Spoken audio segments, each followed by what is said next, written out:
un chef-d'œuvre, un chef-d'œuvre, un chef-d'œuvre, quoi. Get Out est un film de Jordan Peele sorti dans les 5 dernières années, c'est-à-dire en 2017. Un film, donc, si je ne m'abuse, de Jordan Peele, mon quatrième réalisateur préféré après Harry Astor, le duo Fred Fiala et Julia Ducournau. Donc, voilà, j'ai été un peu rapide, mais c'est parce que c'est la quatrième fois que je tourne. Voilà. Donc, j'ai préféré Us à Get Out, malgré que Get Out est dans mon top 10. Us est dans mon top 5, je crois. Non, top 6. C'est mon top 6. Parce que c'est Goodnight Mommy de Franz et Fiala qui a pris la cinquième place. Ouais, comment vous dire que Us, je l'ai préféré, mais je pense que c'est parce qu'il a une valeur sentimentale. Pour moi, c'était mon premier DVD. C'était un film que c'est un des. Je crois que c'est le second film que j'ai vu le plus de fois dans ma vie, une vingtaine, je crois. Voire plus de 25. Donc voilà. C'était mon premier DVD, comme je vous ai dit. Donc, ah bon, mon premier DVD film de genre parce que j'ai eu des petits dessins animés et Alita Battle Angel la même année. On commence la critique avec l'humour. L'humour est plutôt efficace car, désolé, l'ami de Chris est plutôt bon. Il allège l'ambiance sombre. Mais je pense que sans l'humour, le film aurait pu gagner une place de plus dans mon top film all time. Et ça, c'est un peu décevant, quoi, qu'un film perde une place à cause de son humour, quoi. Mais sinon, non, l'humour est sympathique, tu ris bien, mais je pense que si l'ambiance sombre aurait été encore plus appuyée sans humour, ou avec un humour, pourquoi pas, ouais, pas apporté par l'ami, quoi. Parce que par exemple, il y a un moment, quand il parle à trois de ses collègues, et que, en gros, il parle à une de ses collègues, et en gros, il lui explique la situation, et elle l'amène deux de ses collègues, et lui, il raconte l'histoire. Et il pète de rire, ça, je pense que c'était inutile, ça, par contre. Les scènes où il est au téléphone, c'est bien plus utile, ou la recherche qu'il a. Voilà. Les petits défauts de Get Out, quoi. Jeu d'acteur, alors au niveau du jeu d'acteur, malgré que ce soit pas entièrement un défaut.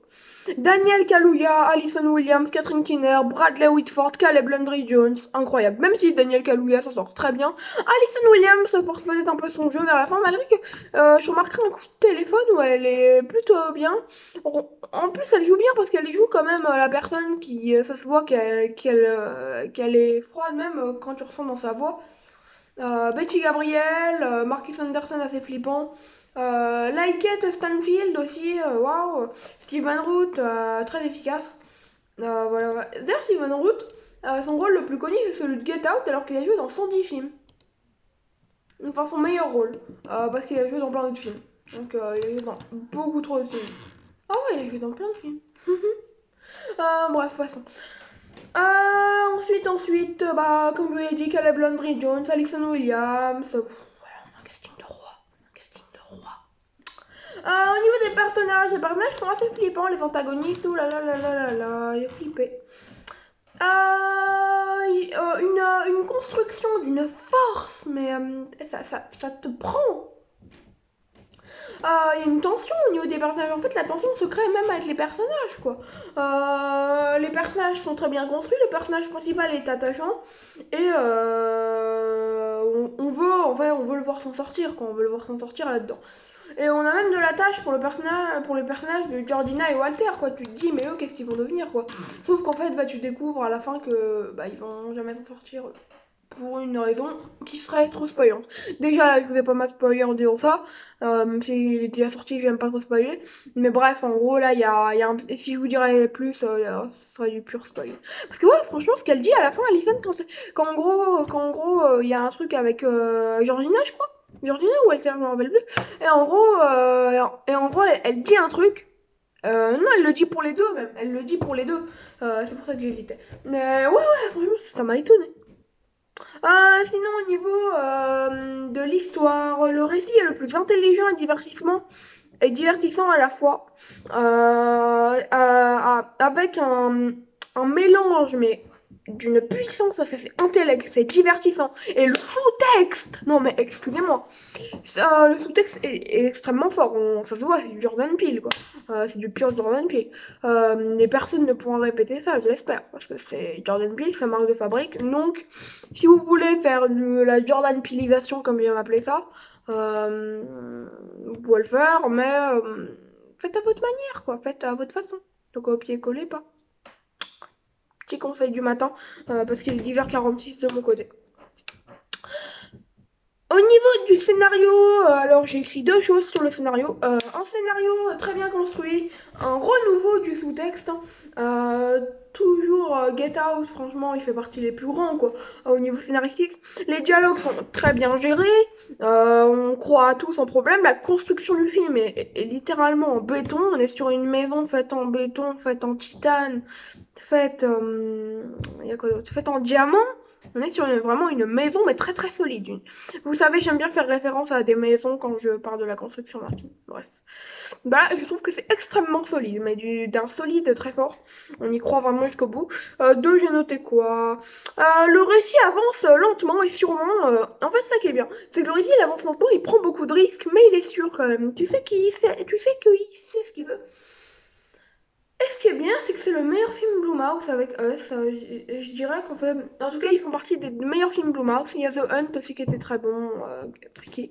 D'ailleurs, faudrait que vous fasse un top film Blumhouse un jour parce que là, ils sont. Je déteste Blumhouse, mais quand il y a des petites pépites comme ça, tu peux que les noter. Enfin, des petites pépites, des grandes pépites, des pépites en diamant. La suite, voilà, donc ouais, le scénario est extrêmement bien. Et on passe à l'anxiété, le gore, les dead scènes et le mystère. Il y a tant de scènes, mais flippantes. La scène du thé, la première scène du thé. La scène avec Georgina sur le débranchement du portable. En gros, Chris, il est avec son ami au téléphone. Il faudrait vraiment que je retienne son nom. Bah, je l'ai pas. Voilà, je l'ai. Ah si, Rod. Rod. D'ailleurs, Lil Ray O'Weary joue très bien aussi, j'ai oublié de le citer, mais voilà. Rod, donc en fait, quand il est au téléphone avec lui, et en gros, il lui dit oui, on a débranché mon téléphone et tout. Vous en faites pas, c'est pas trop du spoil. Et en gros, il se lève, il voit qu'il y a Georgina. Et la scène qui suit, là, les 2 minutes qui suivent, avec la larme et tout, c'était glaçant. C'est ça le terme, c'était glaçant. Ça m'a glacé le sang, ça m'a donné des sueurs froides. Sérieusement, c'était. Après, bah, le film en tout a une grande tension, mais ça c'était vraiment les deux scènes marquantes, la scène du thé et la scène avec Virginia. Mais sinon, dans tout le reste, parce qu'en plus t'as mal pour Virginia à ce moment-là. Parce que quand tu vois ce qui se passe au début et que tu relis avec ce qui s'est passé après avec un autre personnage, tu te dis, bah la pauvre quoi, parce que de base elle est pas comme ça. Elle de base c'est une personne tout autre. Mais voilà, que voulez-vous. Le film a un très beau sous-texte et j'ai beaucoup aimé quoi. Musique, bande son sublime. Michael Abbass, je pense que c'est le meilleur compositeur que j'ai vu de ma vie. Michael Abbass, si tu pars par là, si tu passes par là, salut. Tu passeras jamais par là, je le sais. T'es mon compositeur préféré. Avec ceux qui font les musiques d'Ari Aster. La mise en scène de Jordan Peele est toujours aussi impressionnante dans le film et les effets spéciaux sont incroyables ici. Ma note sur 20 sera d'un beau 18, peut-être pas 18, oh si, 18 ça me convient bien. 18 sur 20 sera la note que je donne à Get Out de Jordan Peele.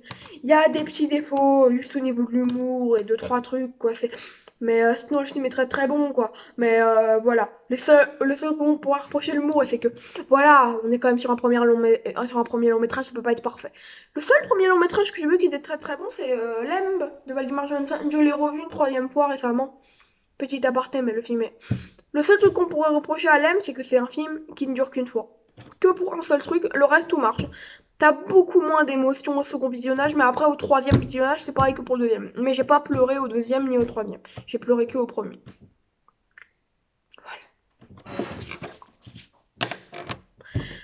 Vous l'aurez compris, Get Out de Jordan Peele, on est sur peut-être la pépite de 2017. J'ai vu quoi d'autre comme film de 2017? Mais voilà, donc qu'est-ce que j'ai vu moi dans mes notes? Je regarde. Ouais, bah c'est le meilleur, celui qui le gagnant là à l'heure actuelle, le plus fort à l'heure actuelle, c'était Happy Birthday. C'était Happy Birthday là, le plus fort à l'heure actuelle, mais voilà, il a été rattrapé par Get Out. Ah bah voilà, bah ciao, c'est Martin Méga, prenez soin de vous, moi je prends soin de moi, je vais essayer de voir Asbestas au cinéma, je vais essayer de regarder des petites VOD par-ci par-là, je vais essayer de vous dire ciao, c'était Martin Méga, et prenez soin de vous et moi je prends soin de moi.